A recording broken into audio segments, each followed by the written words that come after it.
प्रभु में सदा आनंदित रहो। मैं फिर कहता हूँ आनंदित रहो। तो प्रभु यीशु मसीह के सामर्थी नाम में आप सभी को नमस्कार। मेरा नाम आशीष है और ये मेरी फर्स्ट यूट्यूब वीडियो है परमेश्वर के वचन को लेकर के। हाँ, मुझे पता है बहुत से लोगों के मन में सवाल होगा कि आशीष भाई क्या हो गया, कैसे all of sudden video YouTube पे आने का प्लान क्या हो गया।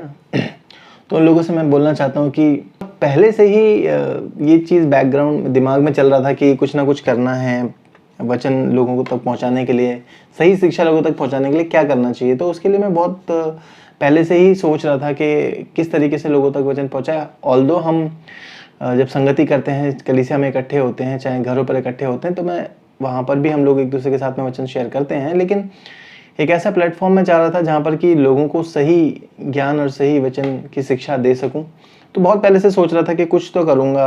कभी सोचता था वीडियो बनाऊँगा, यूट्यूब पे जाऊँगा, कभी सोचता था कि और किसी तरीके से लोगों तक परमेश्वर का वचन लेके जाऊँगा, पर कभी उस पर मैंने काम नहीं किया मैंने। तो लेकिन अभी जब ये लॉकडाउन चल रहा है तो कलीसिया में हम जा नहीं पा रहे हैं, चर्च में हम इकट्ठे हो नहीं पा रहे हैं, तो ये चीज़ चल रही थी कि कोई तरीका हो जो लोगों तक परमेश्वर के वचन को पहुंचाएं और परमेश्वर के सही वचन का सही ज्ञान लोगों तक पहुंचा सकें।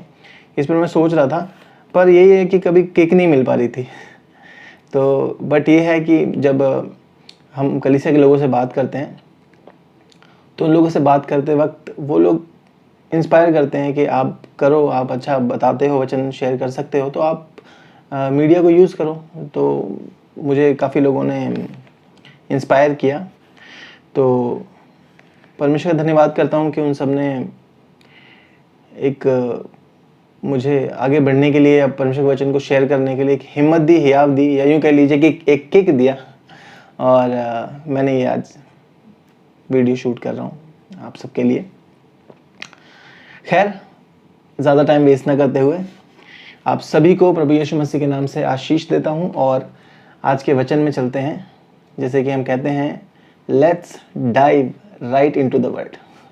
आइए परमेश्वर के वचन के सागर में गोता लगाएं। तो आज मैं चर्चा करने वाला हूं मसीह की देह और मसीह के देह के अंगों के विषय में। हम सब जानते हैं कि जो एक कलीसिया है, चर्च है, वो मसीह की देह है और मसीह जो है वो कलीसिया का सर है। और हम सब जो लोग हैं, जो चर्च के मेंबर्स हैं, हम सब जो कलीसिया के लोग हैं, हम सब उस देह के अलग अलग अंग हैं। पर कई बार हम इस चीज़ को समझ नहीं पाते। हमें लगता है कि मैं पूरी देह हूँ। शायद हम कभी कभी जितने भी अंग हैं, हमको लगता है कि मैं एक देह हूँ, पर ऐसा है नहीं। हम सब पूरी देह नहीं है, हम मिलकर एक देह बनाते हैं, लेकिन हम सब अलग अलग अंग हैं देह के। देह क्या है? चर्च, कलीसिया, वो देह है। हम लोग जो हैं, प्रत्येक व्यक्ति जो है, वो उस देह के अलग अलग अंग हैं।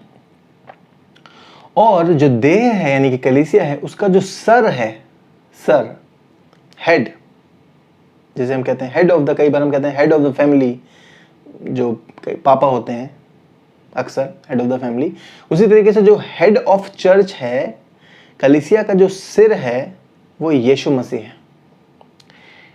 और हम सब उसके अंग हैं और हम सब अलग अलग अंग हैं और हम अलग अलग अंगों के अलग अलग काम हैं। पर बहुत बार हम इस चीज़ को समझ नहीं पाते। तो उसी बारे में आज हम थोड़ा सा सीखेंगे पवित्र शास्त्र से, बाइबल से, कि बाइबल क्या कहती है इस विषय में। तो हम निकालेंगे 1 कुरिन्थियों 12वां अध्याय, उसका 12वां पद। यहाँ पर लिखा है, क्योंकि जिस प्रकार देह तो एक है और उसके अंग बहुत से हैं, और उस एक देह के सब अंग बहुत होने पर भी सब मिलकर एक ही देह हैं, उसी प्रकार मसीह भी है। तो हमने देखा यहाँ पर ये क्या कह रहा है, क्योंकि जिस प्रकार देह तो एक है, बॉडी जो है वो एक ही है, और उसके अंग बहुत से हैं। बॉडी तो एक ही है। अगर हम ह्यूमन बॉडी की बात करें, मनुष्य के शरीर की बात करें, तो बॉडी तो एक है, हम इसे एक बॉडी कहते हैं, इट्स अ वन बॉडी। लेकिन इसके जो अंग हैं वो अलग हैं, राइट? यही वो कह रहे हैं, देह तो एक है और उसके अंग बहुत से हैं, और उस एक देह के सब अंग बहुत होने पर भी सब मिलकर एक ही देह है। तो यानी कि सब जो अंग हैं ये अलग अलग हैं। मेरा हाथ है, ये मेरा पेट है, ये मेरी आंखें हैं, ये मेरी नाक है, मुंह है, ये मेरा माथा है, ये मेरा सर है, बाल हैं, मेरे पैर हैं, एक्सेट्रा एक्सेट्रा। ये सब अलग अलग अंग हैं, लेकिन ये सब मिलकर एक देह बनाते हैं, एक बॉडी बनाते हैं, राइट? कह रहा उसी प्रकार मसीह भी है। 14 पढ़ते हैं हम इसी का। इसलिए कि देह में एक ही अंग नहीं परंतु बहुत से हैं। यदि पांव कहे मैं हाथ नहीं, इसलिए देह का नहीं, तो क्या वह इस कारण देह का नहीं? क्या नहीं? तो ये पैर जो है वो अपने आप को छोटा समझ रहा है। कई बार कलीसिया में कुछ ऐसे लोग होते हैं जिनके काम, उन्हें ऐसा लगता है कि छोटे काम है। किसी को जूते चप्पल उठाने का काम मिल जाता है, किसी को खाना बनाने का काम मिल जाता है, किसी को साफ सफाई का काम मिल जाता है, राइट? और कई बार वो काम करने वाला व्यक्ति ऐसा सोचता है कि मैं पैर हूं और मैं हाथ नहीं हूं। उदाहरण के लिए वो ऐसा सोच सकता है कि मैं स्टेज पर खड़ा होकर प्रचार नहीं करता हूं, मैं वो काम नहीं करता हूं, इसलिए मैं देह का अंग नहीं हूं, या मैं देह नहीं हूं, या मैं कलीसिया नहीं हूं, मैं चर्च नहीं हूं। ऐसा सोचते हैं लोग। वो कहता है कि इसलिए कि देह में एक ही अंग नहीं परंतु बहुत से हैं। यदि पांव कहे मैं हाथ नहीं, इसलिए देह का नहीं, तो क्या वह इस कारण देह का नहीं? और इसी प्रकार 16 पद में लिखा है, और यदि कान कहे मैं आंख नहीं, इसलिए देह का नहीं। तो जो कान है वो भी अपने आप को क्या कर रहा है?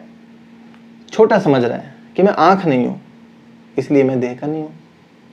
तो क्या उसका ऐसे सोचने से वो देह नहीं है? क्या वो बॉडी का पार्ट नहीं है, राइट? इसको एक्सप्लेन करते हुए पौलुस यहाँ पर कहता है 17 पद में, यदि सारी देह आंख ही होती तो सुनना कहां से होता? तो वही वाली बात है कि अगर सारा जो कलीसिया के मेंबर्स हैं वो सब स्टेज पे खड़े होकर वचन ही बता रहे होते तो भविष्यवाणी कौन करता? तो चंगाई कौन देता? तो मैनेजमेंट कौन करता? संभालता कौन? भविष्य अन्य भाषा कौन करता? राइट? लोगों के लिए प्रार्थना कौन करता? तो ऐसा नहीं हो सकता कि पूरी देह एक ही अंग बन जाए, ऐसा नहीं हो सकता, राइट? देह के अंदर अलग अलग अंगों का होना अनिवार्य है, जरूरी है। और ऐसा इसलिए जरूरी है ताकि एक अच्छी, और इसे कहते हैं कि एक कंप्लीट बॉडी बन सके, अच्छी देह बन सके।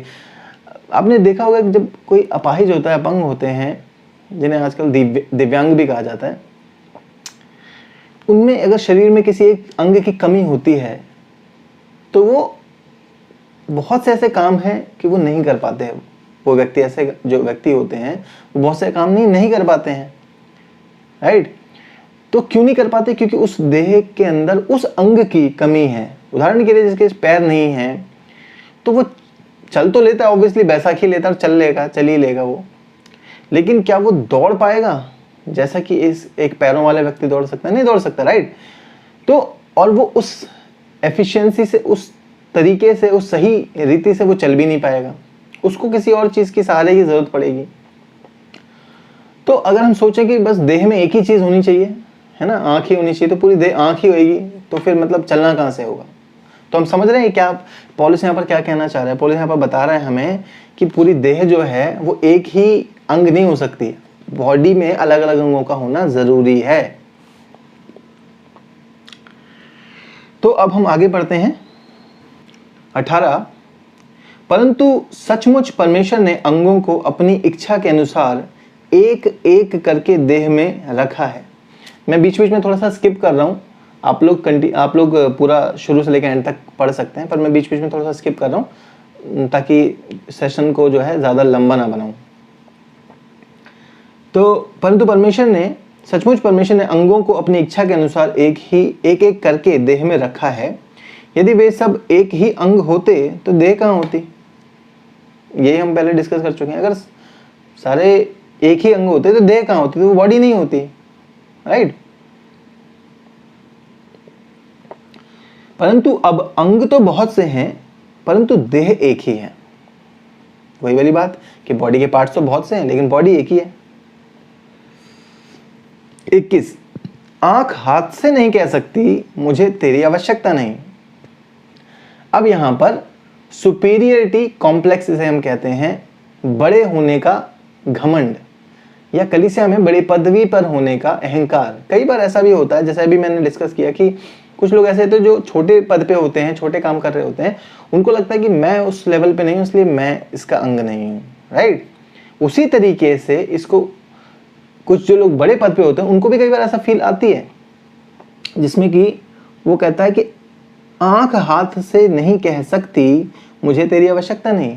तो जो बड़े पद पर है वो छोटे पद वाले को कभी भी अंडर एस्टिमेट नहीं कर सकता या फिर ये नहीं सोच सकता कि मुझे इसकी जरूरत नहीं है, अरे ये सफाई करने वाले क्या जरूरत है, नहीं नहीं नहीं कोई जरूरत नहीं है, इनके बिना भी कलीसिया है, इनके बिना भी कलीसिया चल सकती है। पर ऐसा नहीं है ना। आंख अगर बोले कि मुझे, आंख हाथ से नहीं कह सकती, तो अगर आंख हाथ से बोले कि मुझे तेरी जरूरत नहीं है, तो ऐसा हो सकता है क्या अगर हाथ नहीं होंगे तो आंख हाथ वाला काम कर सकती है, किसी चीज को पकड़ सकती है, नहीं पकड़ सकती, राइट। आंख का अपना काम है, हाथ का अपना काम है। तो इसलिए कई बार सुपीरियरिटी कॉम्प्लेक्स भी नहीं आना चाहिए कि मैं बड़ा हूं तो इनकी आवश्यकता नहीं है। तो इसलिए ना बड़े ये सोचें कि छोटे पद वालों की कोई जरूरत नहीं है या फिर वो कलीसिया के मेंबर नहीं है या देह के अंग नहीं है।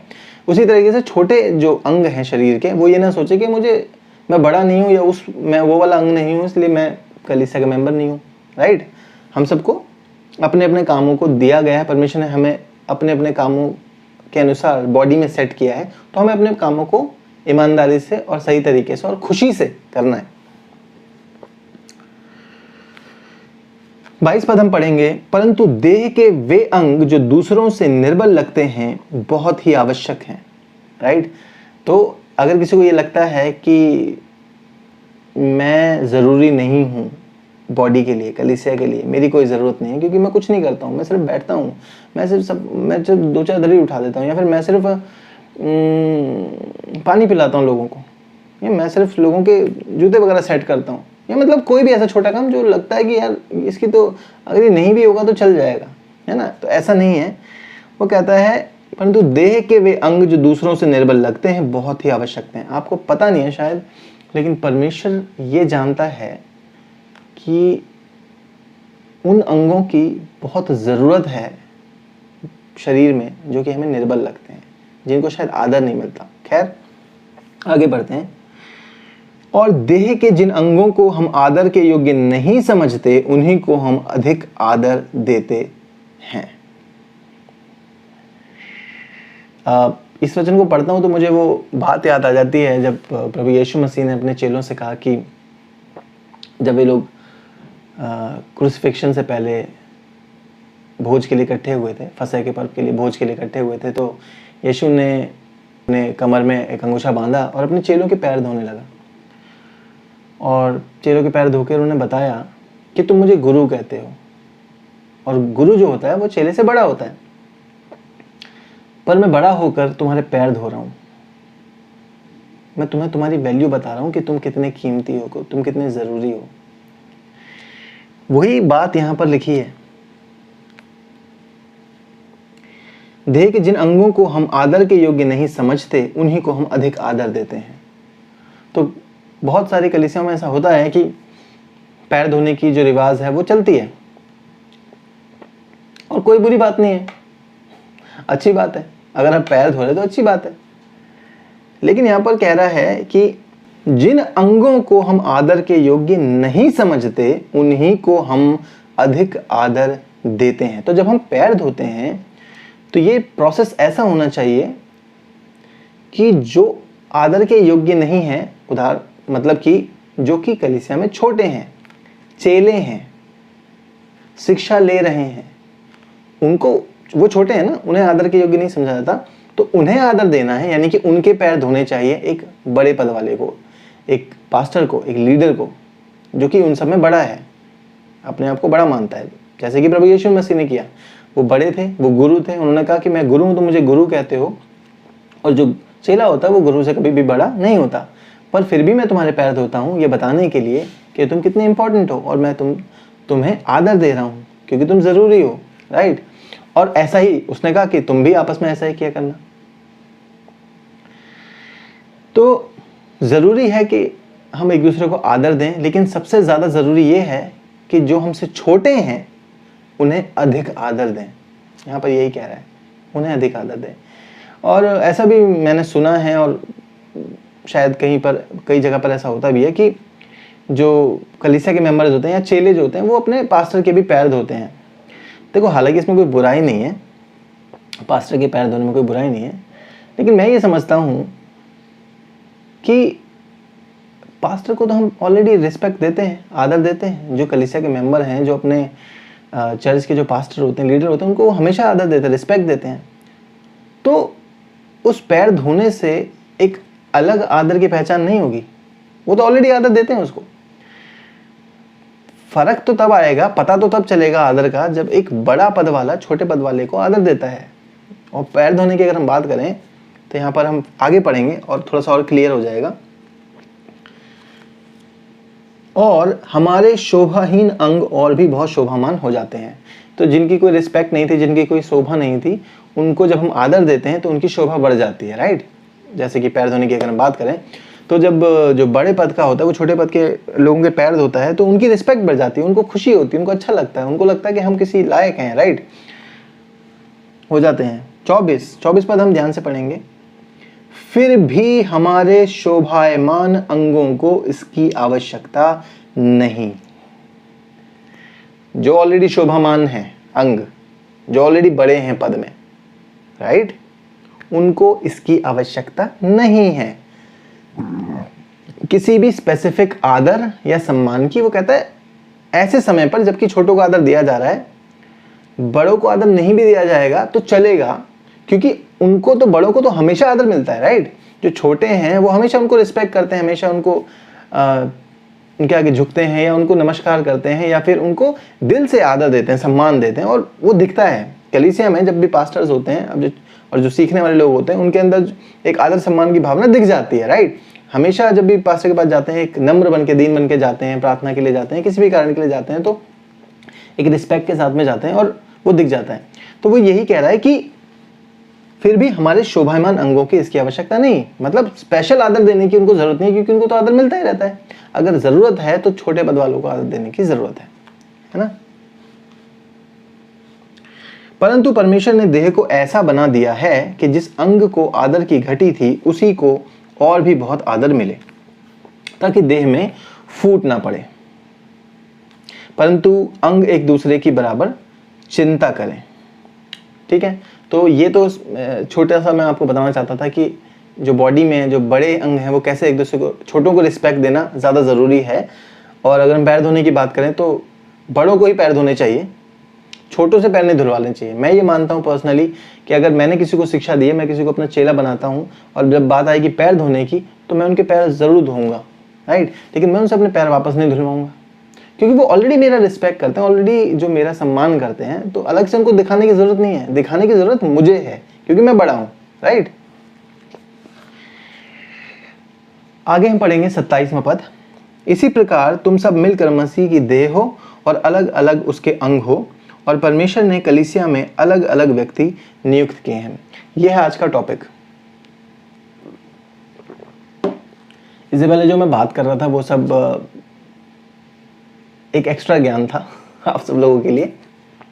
खैर, मेन जो टॉपिक है हमारा वो हम आज आगे पढ़ेंगे कि जब कलीसिया में हम सब, जो मैंने बताया कि देह है और अलग अलग अंग हैं, लेकिन कई बार अंगों को मालूम ही नहीं है कि मैं क्या हूँ या मेरा क्या काम है।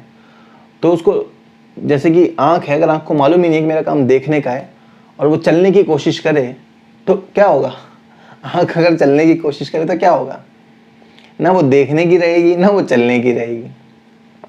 ठीक है, उसी प्रकार हाथों का काम क्या है, चीज़ों को पकड़ना, खाना खाना या और भी अन्य कई प्रकार के काम। यदि हाथ सोचे कि मैं देखने लग जाऊं या मैं दौड़ने लग जाऊं, शरीर को, पैरों का काम करने लग जाऊं या आँख का काम करने लग जाऊं, तो नहीं हो पाएगा। अब आप बोलोगे बहुत से लोग तो हाथों से भी चलते हैं, लेकिन हमेशा तो नहीं चलते, वो ओकेजनली चलते हैं, या वो एक्सरसाइज करते हैं तब करते हैं। कभी आपने देखा रोड पे लोगों को हाथों से चलते हुए? देखा? कभी नहीं देखा ना। तो मैं वही बात कर रहा हूँ, हम प्रैक्टिकल बात कर रहे हैं। तो जो हाथ है वो हाथ वाला अपना ही काम करेगा, लेकिन दूसरे का काम करने की सोचेगा तो बहुत मेहनत करनी पड़ेगी, और सक्सेस के चांसेस जो हैं वो बहुत कम है। सक्सेस के चांसेस जो बहुत कम है। अगर कोई इंसान सोचे कि मैं हाथों से ही चलूं, तो हो सकता है चल ले, लेकिन चांसेस बहुत ही कम है कि वो पूरे दिन जब भी वो चलेगा हाथों से ही चलेगा। ऐसा मैंने तो आज तक देखा नहीं। अगर आपने किसी ने देखा हो तो कमेंट सेक्शन में ज़रूर बता देना। तो अंगों को मालूम ही नहीं है कि हमारा काम क्या है। तो अब हम वही पढ़ने जा रहे हैं। 27 पद, इसी प्रकार तुम सब मिलकर मसीह की देह हो और अलग अलग उसके अंग हो, और परमेश्वर ने कलीसिया में अलग अलग व्यक्ति नियुक्त किए हैं। अब हम देखेंगे परमेश्वर ने कलीसिया में अलग अलग व्यक्ति नियुक्त किए हैं। कलीसिया यानी कि चर्च, और अलग अलग व्यक्तियों को परमेश्वर ने नियुक्त किया है। आप इस चीज़ को ध्यान रखिएगा कि जो पोजीशन है, या जो क्या बोलते हैं उसे, प्रकाशन है, पवित्र आत्मा का प्रकाशन है, वो हर एक व्यक्ति को स्पेसिफिकली एक प्रकाशन परमेश्वर की ओर से दिया जाता है कलीसिया के लिए, राइट। उसी की बात हम करेंगे यहाँ पर। तो कहता है कि परमेश्वर ने कलीसिया में अलग अलग व्यक्ति नियुक्त किए हैं। तो परमेश्वर ने ऑलरेडी हम सभी जितने भी कलीसिया के लोग हैं, मेंबर्स हैं, चर्च के लोग हैं, हम सबको परमेश्वर ने एक स्पेसिफिक अनुग्रह दिया है, एक स्पेसिफिक वरदान दिया है, या गिफ्ट कह सकते हैं हम। गिफ्ट हमें दिया है और हमें उसका इस्तेमाल करना है। पहले तो हमें पहली चीज़ हमें पहचानना है कि वो क्या है। दूसरी चीज़ हमें उसका इस्तेमाल करना है, और उससे कलीसिया की उन्नति करनी है। ठीक है। तो हम देखते हैं कि परमेश्वर ने जो अलग अलग व्यक्ति नियुक्त किए हैं वो कौन हैं और क्या हैं। ठीक है। प्रथम प्रेरित, तो सबसे पहले जो परमेश्वर ने नियुक्त किए हैं वो हैं प्रेरित, अपोस्टल जिन्हें हम कहते हैं इंग्लिश में। दूसरे भविष्यवक्ता, सेकंड नंबर पे है भविष्यवक्ता, जो भविष्यवाणी करते हैं, प्रॉफिट्स, भविष्यवक्ता जो भविष्यवाणी करते हैं आने वाले समय के लिए, करंट समय के लिए, आपके फ्यूचर के लिए, आपके भले के लिए, राइट। तीसरे शिक्षक, तीसरे नंबर पे परमेश्वर कहता है शिक्षक, शिक्षा देने वाले, उपदेश देने वाले, वचन को सही रीति से समझाने वाले, सिखाने वाले, ये एक ग्रुप है। फिर सामर्थ्य के काम करने वाले, फिर चंगा करने वाले, और उपकार करने वाले, और प्रबंध करने वाले, और नाना प्रकार की भाषा बोलने वाले। तो अब हम देखते हैं कि परमेश्वर ने बताया है कि कलीसिया में परमेश्वर ने अलग अलग व्यक्तियों को अलग अलग जिम्मेदारियां, या यूं कहिए अलग अलग गिफ्ट दिया है, और वो जो गिफ्ट है उस व्यक्ति को अपने गिफ्ट को पहचानना चाहिए और उसको सही रीति से इस्तेमाल करना चाहिए। अगर हमें पता ही नहीं रहेगा ना कि मेरा गिफ्ट क्या है, तो हम दूसरों को गिफ्ट पकड़ेंगे। ये अच्छा ये वचन अच्छे से बताता, मैं भी वचन अच्छा बताऊंगा, मैं भी आपसे वचन बताऊंगा। अरे ये भविष्यवाणी करते हैं लोगों के लिए, मैं भी भविष्यवाणी करूंगा, लोगों के लिए भविष्यवाणी करूंगा। देखो इसमें कोई बुराई नहीं है कि आप वचन बताना चाहते हैं या भविष्यवाणी करना चाहते हैं, चंगाई देना चाहते हैं। ऑब्वियसली परमेश्वर भी यही चाहता है कि आप सब काम कर सको, लेकिन फिर भी कलीसिया की उन्नति के लिए स्पेसिफिक आपको एक ही वरदान दिया जाता है जिस पर कि आपको काम करना चाहिए, राइट। तो हम देखते हैं कि पहले प्रेरित हैं, दूसरे भविष्यवक्ता हैं, तीसरे शिक्षक हैं, फिर सामर्थ्य के काम करने वाले, फिर चंगा करने वाले, उपकार करने वाले, और प्रबंध करने वाले, नाना प्रकार की भाषा बोलने वाले। अब पौलुस यहाँ पर सवाल करता है, क्या सब प्रेरित हैं? कलीसिया के अंदर क्या सब प्रेरित हैं? क्या सब परमेश्वर की ओर से शिक्षा पाते हैं और सुसमाचार सुनाते हैं? क्या सब? क्वेश्चन है। नहीं, सब नहीं करते प्रेरिताई का काम। क्या सब भविष्यवक्ता हैं? क्या सब भविष्यवाणी करते हैं? नहीं, कलीसिया में तो सब नहीं करते। क्या सब उपदेशक हैं? सारे के सारे जो बैठते हैं कलीसिया में सारे ही उपदेशक हैं? ऐसा भी नहीं है, राइट। क्या सब सामर्थ्य के काम करने वाले हैं? क्या सबको चंगा करने का वरदान मिला है? क्या सब नाना प्रकार की भाषा बोलते हैं? क्या सब अनुवाद करते हैं? आप ध्यान से सुनिएगा। तुम बड़े से बड़े वरदानों की धुन में रहो। तो अगर कोई ये सोचता है कि मेरे को एक ही चीज़ करना है, मतलब मैं दूसरी चीज़ नहीं कर सकता, यानी कि मैं भविष्यवाणी नहीं कर सकता, यानी कि मैं अन्य भाषा नहीं बोल सकता, यानी कि मैं वचन प्रचार नहीं कर सकता, मैं भजन नहीं गा सकता, तो ऐसा नहीं है। बाइबल कहती है कि तुम बड़े से बड़े वरदानों की धुन में रहो। आप धुन में रहो, आप परमेश्वर से चाहत रखो कि मैं बड़े से बड़ी चीज़ कर सकूं, है ना, मैं भविष्यवाणी भी कर सकूं, उनकी धुन में रहो, राइट। उनको सीखते रहो, सीखते रहो, परमेश्वर से प्रार्थना करते रहो, सीखते रहो। लेकिन किसी एक चीज में परमेश्वर ने आपको स्पेसिफिक आशीष दी है, उसको करते रहो, राइट। इधर उधर मत भागो कि मैं ये भी करूं, मैं वो भी करूं, मैं फलान भी करूं, मैं ढिमकान भी करूं, मैं भविष्यवाणी भी मैं ही करूंगा, अन्य मैं ही अकेला चर्च चलाऊंगा, मैं ही अकेली कलीसिया चलाऊंगा, मुझे कोई नहीं चाहिए कलीसिया में, मैं अकेला, मैं भविष्यवाणी भी कर सकता हूँ, मैं अन्य भाषा भी कर सकता हूँ, प्रार्थना भी मैं कर सकता हूँ, दान भी मैं ही दूंगा, मैं ही अकेला चर्च हूँ। तो ये वही वाली बात हो गई कि आँख हाथ से कहे मुझे तेरी आवश्यकता नहीं, ठीक है ना। तो ऐसा नहीं है, हम सबके अलग अलग काम हैं, हमें अपने अपने कामों को पहचानना चाहिए और उनको इस्तेमाल करना चाहिए कलीसिया की भलाई के लिए।